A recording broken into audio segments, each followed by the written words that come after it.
Hey, it's Ryan from Sites for Church, and in this video, I'm going to start showing you how to set up the sermons.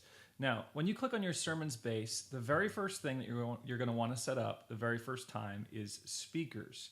Speakers is one of those things that you'll want to set up and probably do once and then not really mess with very often. But you're going to want to set up your speakers. The way this works is there's sermons, speakers, and series, and they're all tied together. And we'll go through each one, but this one is about speakers. So I've got my friend David Bousquet here. I've got his Twitter profile pulled up so that I could use him as an example.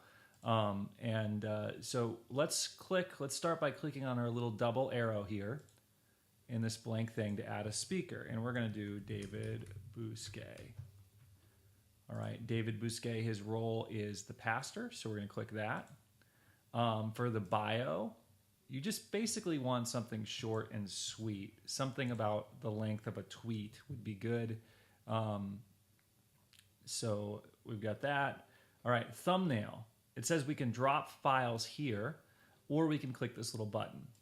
I'm actually going to click on David's picture here. I'm going to right-click and save image as to my desktop. And then I just need to click this thumbnail, this button here, choose files, Bousquet, choose, upload, excuse me. And there you go.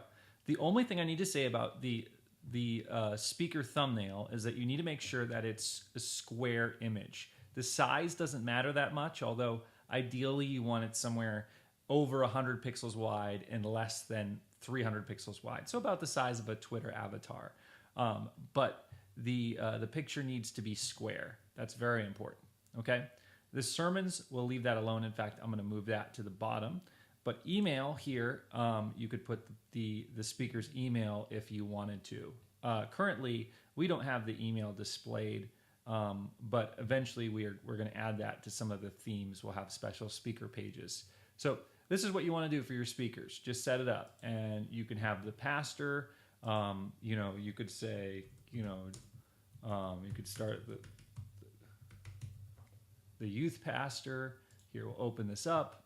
His role is church staff, and you could say Josh loves coffee and young people, whatever. And then you can add a picture the same way. You could also drag and drop whatever you want to do and go through there. Just add as many speakers as you have for the sermons. The sermon always has to have a speaker. Now, let me say one cool thing that you can do. All right, let's say you have a special speaker and you record their sermon. Well, if you want to, what you can do is you can actually take out your phone and use the Airtable app on your phone. Pull out the sermons. Let me get to it. I've got like a million on here. Pull up the sermons thing. Pull up the speakers tab. Click the plus button, and then next to thumbnail on there, you actually have a camera, and you can click the camera and take a picture of the special speaker. And so you could just pull this out real quick, maybe while the preacher is speaking or afterwards. Pull them aside, put their name in there, and then that information would be available to the sound person or whoever you have managing your sermons. So this is how you set up the